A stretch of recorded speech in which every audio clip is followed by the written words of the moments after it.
জানিয়ে দেব সর্বশেষ আপডেট বাংলা সংবাদ। শুরুতেই শিরোনাম। শেখ হাসিনাকে দিল্লি না যেতে খালিস্তানপন্থীদের হুমকি, এমনকি ড্রোন দিয়েও হামলা চালানোর হুমকি দিয়েছে খালিস্তানপন্থীরা। থাকছে বিস্তারিত প্রতিবেদনে। এরপর জানিয়ে দেব আগামীকাল বাজেট নিয়ে আনুষ্ঠানিক প্রতিক্রিয়া জানাবে বিএনপি। থাকছে বিস্তারিত প্রতিবেদনে। শিরোনাম শুনছিলেন, এবার বিস্তারিত।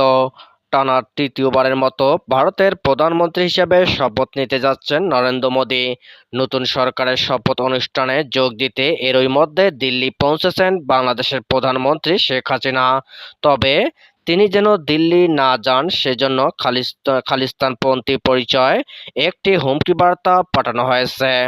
রবিবার 9 জুন দিল্লির ওই অনুষ্ঠানে খালিস্তানি পতাকা ওড়ানো হবে এবং ড্রোন দিয়েও হামলা চালানো হবে বলেও হুমকি দেওয়া হয়েছে। ওই বার্তায় প্রধানমন্ত্রী শেখ হাসিনাকে পরামর্শ দিয়ে বলা হয়েছে, ঢাকাতেই থাকুন, নিরাপদে থাকুন। তবে যথারীতি সেই হুমকি উপেক্ষা করে ভারত সরকারের আমন্ত্রণে ইতিমধ্যেই দিল্লি পৌঁছেছেন প্রধানমন্ত্রী শেখ হাসিনা।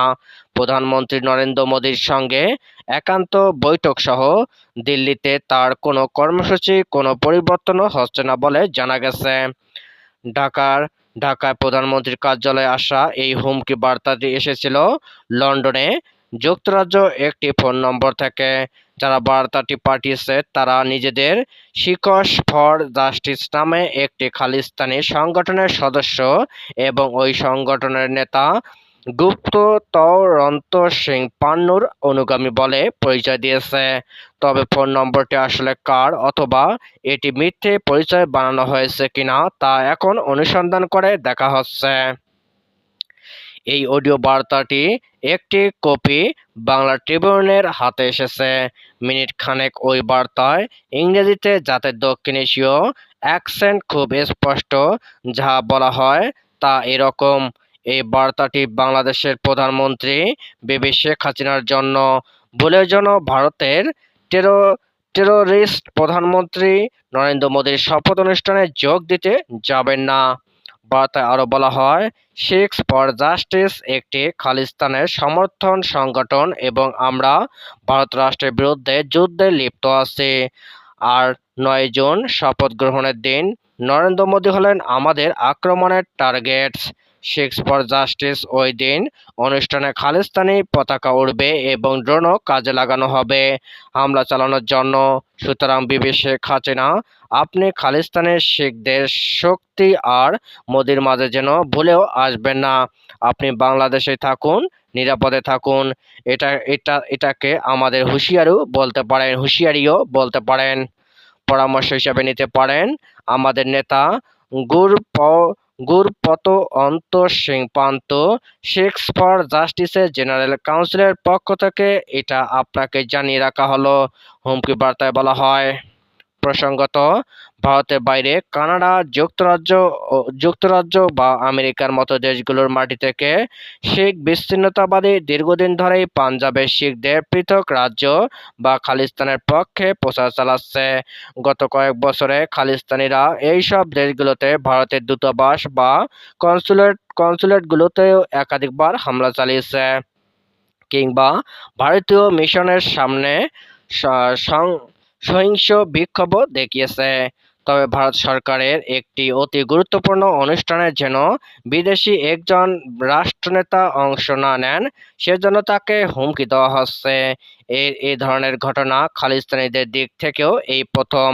তবে স্পষ্টতই শেখ হাসিনা ও তার উপদেষ্টারা এই হুমকিতে কর্ণপাত করেনি এবং পূর্ব নির্ধারিত পরিকল্পনা অনুযায়ী বাংলাদেশের প্রধানমন্ত্রী নরেন্দ্র মোদীর শপথ অনুষ্ঠানে অংশ নিতে দিল্লি পৌঁছেছেন। প্রধানমন্ত্রী ও তার সফর সঙ্গীদের বহনকারী বিমান বাংলাদেশ এয়ারলাইন্স একটি বিশেষ ফ্লাইট শনিবার 8 জুন বেলা 11টা 51 স্থানীয় সময় দিল্লির ভিভিআইপি বিমানবন্দর পালাম এয়ারফোর্স স্টেশনে অবতরণ করে। এর আগে ফ্লাইটটি সকাল 10টা 15 হযরত শাহজালাল আন্তর্জাতিক বিমানবন্দর ছেড়ে যায়।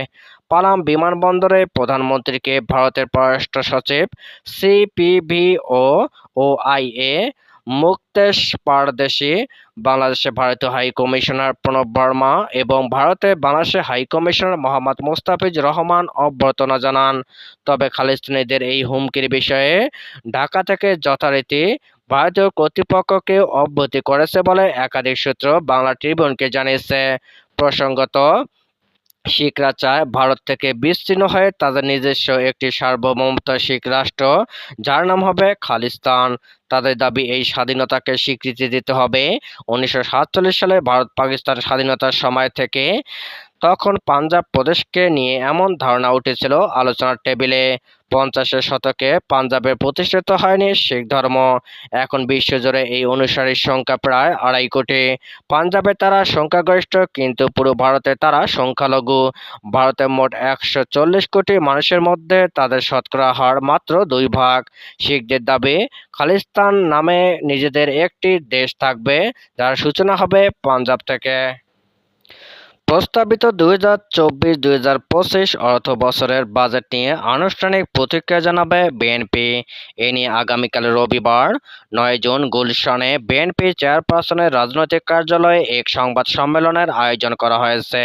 শনিবার 8 জুন বিএনপির মিডিয়া সেলের সদস্য শাহরুল কবির খান এ তথ্য নিশ্চিত করেন। তিনি জানান, বাজেটের প্রতিক্রিয়া নিয়ে আগামীকাল রবিবার গুলশানে বিএনপি চেয়ারপারসনের রাজনৈতিক কার্যালয়ে এক সংবাদ সম্মেলন আয়োজন করা হয়েছে। সেখানে প্রস্তাবিত বাজেট নিয়ে কথা বলবেন দলটির মহাসচিব মির্জা ফখরুল ইসলাম আলমগীর।